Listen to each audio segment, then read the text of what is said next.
പശ്ചിമേഷ്യയിൽ ഇപ്പോൾ നടക്കുന്നത് ഒരിക്കലും സംഭവിക്കരുത് എന്ന് ലോകം ആഗ്രഹിച്ച കാര്യങ്ങളാണ്. യമനിൽ നിന്നും സൗദിയുടെ അതിർത്തിയിലൂടെ ചെങ്കടലിന് മുകളിലൂടെ പായുന്ന മിസൈലുകൾ ഒരു വശത്ത്, ഇറാനിൽ നിന്ന് ഇറാഖിലൂടെ മുകളിലൂടെ ഇസ്രായേലിലേക്ക് നടക്കുന്ന മിസൈലുകൾ മറുവശത്ത്. പശ്ചിമേഷ്യയിൽ നടക്കുന്ന ആക്രമണങ്ങളുടെ ഗ്രാഫിക്സ് വിവരണത്തിലേക്ക്.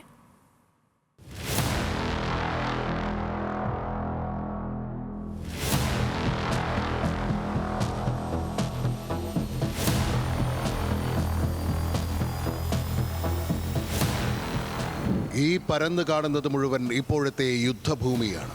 സൗദിയും ഇറാഖും ഒന്നും ഭാഗമല്ലെങ്കിലും ഈ രാജ്യങ്ങൾക്ക് മുകളിലൂടെയും അതിർത്തികളിലൂടെയുമാണ് മിസൈലുകൾ പായുന്നത്.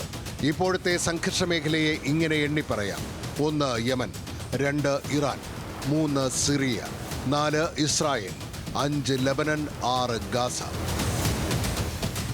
ഇപ്പോഴുണ്ടായ സംഘർഷം ഇങ്ങനെയാണ് തുടങ്ങിയത്. യമനിൽ നിന്ന് ഹൂതികൾ ഇസ്രായേലിലേക്ക് മിസൈലുകൾ തൊടുക്കുന്നു.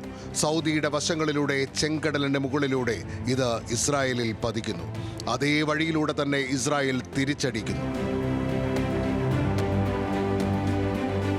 ഈ സമയത്താണ് അപ്രതീക്ഷിതമായി ഇറാൻ ആക്രമണം ആരംഭിച്ചത്. 180 മിസൈലുകളാണ് ഇറാഖിന് മുകളിലൂടെ ഇസ്രായേലിലേക്ക് പാഞ്ഞത്. എല്ലാം ലക്ഷ്യമിട്ടത് ടെല്ലവീവിലെ സൈനിക കേന്ദ്രങ്ങളാണ്. ഇസ്രായേൽ ചരിത്രത്തിൽ ആദ്യമായിരുന്നു 3 മണിക്കൂറിനിടെ ഇത്രയേറെ മിസൈലുകൾ നേരിടേണ്ടി വന്ന സ്ഥിതി.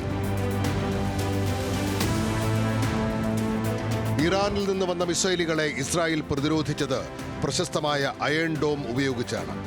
മിസൈലിനെ ആകാശത്ത് വെച്ച് തന്നെ തകർക്കുന്ന ശത്രു മിസൈലുകളാണ് ആ ജോലി നിർവഹിച്ചത്. രക്ഷയ്ക്കായി ആദ്യ മിസൈൽ വന്നപ്പോൾ തന്നെ അമേരിക്കയുടെ സന്നാഹങ്ങളും സജ്ജമായി. എന്നിട്ടും 40ഓളം മിസൈലുകൾ ടെല്ലവീവിൽ പതിച്ചു എന്നാണ് സ്ഥിരീകരിക്കാത്ത റിപ്പോർട്ടുകൾ.